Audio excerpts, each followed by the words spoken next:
Hey guys, I wanted to jump on and show you how I prep oven baked turkey. Super easy. I remember my mom used to stay up all night like basting turkeys. Literally would baste them for like every so often for like 8 hours. It was crazy and they were good, but mine are just as good. And I don't do that. I usually cook them for whatever the pound is in the oven. Usually takes about 3 hours, 3.5 hours, and they're done. So I usually inject with the Butter Creole brand. Is a Tony. How do you say that, Kaylee? Famous Creole Tony's. What do you say his last? How do you say his last name? You can see it. Yeah. So if you need to find it, it's like end caps at Walmart. Not yeah. So we're actually making Thanksgiving dinner for the FFA group. So every year, family and friends at FFA come together and at the high school, and we end up doing hams and turkeys and all kinds of goodies. And I think we're doing mac and cheese, cornbread dressing, green bean casserole.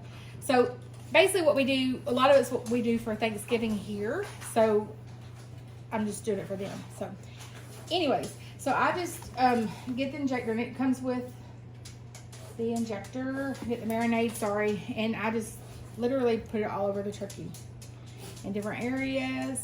And some of it will come out, that's fine, because then it just kind of coats the skin. So once I get done injecting the turkey, I will baste the top of the turkey with butter, or you can do olive oil, whatever you prefer, but I'll go all over with that. And then I usually end up putting some just garlic seasoning on top, all over.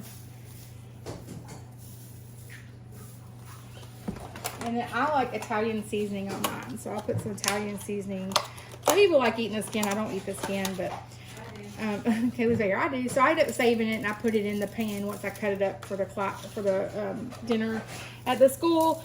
We'll cut it up and we'll leave some of the skin in there because some people prefer the skin. So, but we just do that, and then okay, guys, I'm almost done. But you want to make sure you're doing like different layers, like depth, going in different depths, so you're getting the different layers of meat. Sorry, we got timers going off, but we got cooking going on in every direction. But just to make sure you get the different layers and get it in between really good. And I literally will use this Tony's. I'll use a whole bottle per turkey.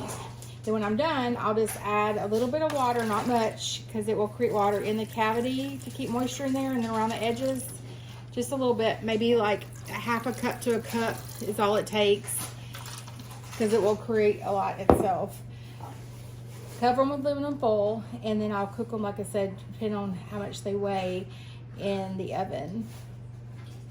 Okay, guys, we're going to wrap this up in just a second, but you want to make sure when you cook it that the breast temperature reaches internal temp of 175, and you put it 165, sorry, and you want to put it in the thickest part of the meat, and then the thigh should come out about 175.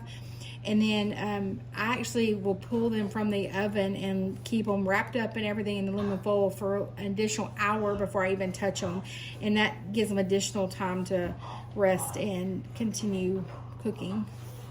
Okay, so our turkey's done. We cooked it for actually about 4 hours on 375 because I was just trying to hurry up and cook it. It was like a 22 to 23 pound turkey.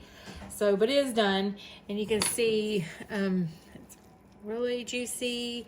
And we're gonna slice it up and put it in a pan, then pour some of the juices back over it, and then we'll just warm it up a little bit tomorrow before our dinner.